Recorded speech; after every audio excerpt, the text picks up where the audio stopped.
Quality और consistent performance के लिए सिर्फ सिल्वर पंप्स एंड मोटर्स, नाम याद रखना। હવે આપણે જે નેક્સ્ટ યરનું ફોકસ કરીએ એટલે કે 2025 માટે, તો 2025 માટે ફંડામેન્ટલી એવા કયા સ્ટોક છે કે જેમાં ઇન્વેસ્ટર ફોકસ કરી શકે એક વર્ષનો હોરિઝન લઈને, એટલે કે કોઈ પણ ઇન્વેસ્ટરની અહીંયાથી એક વર્ષ એટલે આપણે ઓલમોસ્ટ લોંગ ટર્મ કહી શકાય કે લોંગ ટર્મ પર્પઝથી કોઈને અહીંયા ઇન્વેસ્ટમેન્ટ કરવું હોય તો કઈ થીમમાં જઈ શકે છે અને એમાં કયા સ્પેસિફિક સ્ટોક છે કે જેની ઉપર સર ફોકસ કરી શકે સર?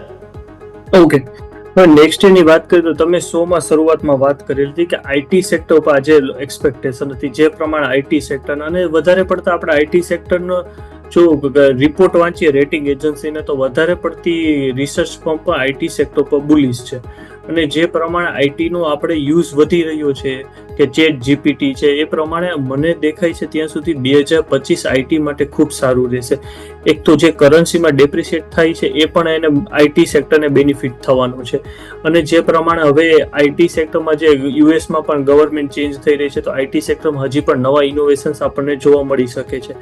તો એ જોતા મને આઈટી સેક્ટર પર હું બુલિશ છું અને આઈટી સેક્ટરમાં પણ સૌપ્રથમ મારી પ્રાયોરિટી હશે એઆઈ રિલેટેડ થીમ્સ. એમાં મારા બે સ્ટોક હશે, એક છે કેલ્ટન ટેકનોલોજી અને બીજો છે ડેટામેટિક્સ. બંને એઆઈ રિલેટેડ કંપની છે અને બંને વેલ્યુએશન વાઇઝ ખૂબ ચીપ છે. બંનેના પીઈ રેશિયો જોઈએ, બંનેનો જે ઈપીએસનો ગ્રોથ રેટ જોઈએ અને જે બંનેની જે બિઝનેસ જે ઓર્ડર બુક છે ઘણી સ્ટ્રોંગ જોવા મળી રહી છે.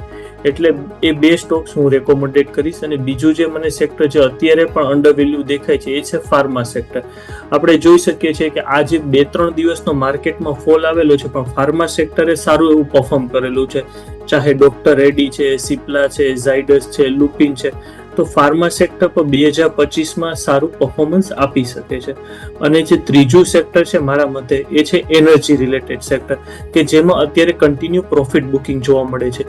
તો એનર્જી રિલેટેડ સેક્ટરમાં પણ આપણને રિન્યુએબલ એનર્જીમાં બેનિફિટ જોવા મળી શકે છે, કારણ કે જે પ્રમાણે આપણી ઇન્ડિયન કરન્સી ફોલ થાય છે અને આપણી જે ક્રૂડ ઓઇલની ડિમાન્ડ છે ઇન્ડિયાની કન્ટિન્યુ વધી રહી છે. જે આપણે 1-1.5 વર્ષ પહેલા આપણે ક્રૂડ ઓઇલ 65% આપણી જરૂરિયાતનું ઇમ્પોર્ટ કરતા હતા, તો આજે એ આપણું અરાઉન્ડ 75-80% થઈ છે. એટલે ગવર્મેન્ટ પણ અત્યારે ચિંતિત છે ક્રૂડ ઓઇલના બિલથી. તેના લીધે તમે પણ જોઈ શકો કે જે આપણી ટ્રેડ ડેફિસિટ છે, જે આપણી વેપાર ખાત ગુજરાતીમાં વાત કરીએ તો આપણી ઇમ્પોર્ટ વધતી જાય છે, કારણ કે આપણું ક્રૂડ ઓઇલનું વધારે પડતું બિલ છે. અને હવે રશિયાએ પણ ઘણું ડિસ્કાઉન્ટ આપણને ક્રૂડ ઓઇલમાં આપવાનું ઓછું કરી દીધું છે. એ કારણથી ગવર્મેન્ટ આવનારા દિવસોમાં રિન્યુએબલ એનર્જી ઉપર હજી વધારે ફોકસ કરી શકે છે. અને આપણને ખબર છે કે ફેબ્રુઆરીમાં બજેટ પણ આવવાનું છે, તો બજેટમાં પણ ગવર્મેન્ટ એના ઉપર ફોકસ કરી શકે છે. અને જે ચોથું સેક્ટર હજી મને સારું દેખાય છે એ છે ફર્ટિલાઇઝર, કે જે પ્રમાણે આપણે જોઈ શકીએ છીએ કે ગવર્મેન્ટનું સામે હજી ખેડૂતોનું આંદોલન ચાલી રહ્યું છે. તો એ માટે ગવર્મેન્ટ એગ્રીકલ્ચર સેક્ટર પણ ખૂબ સારી યોજના બનાવી રહી છે અને ઘણી સારી યોજનાઓ મૂકશે. તો આ 4 સેક્ટર્સ મારા મતે ખૂબ સારા મને દેખાઈ રહ્યા છે.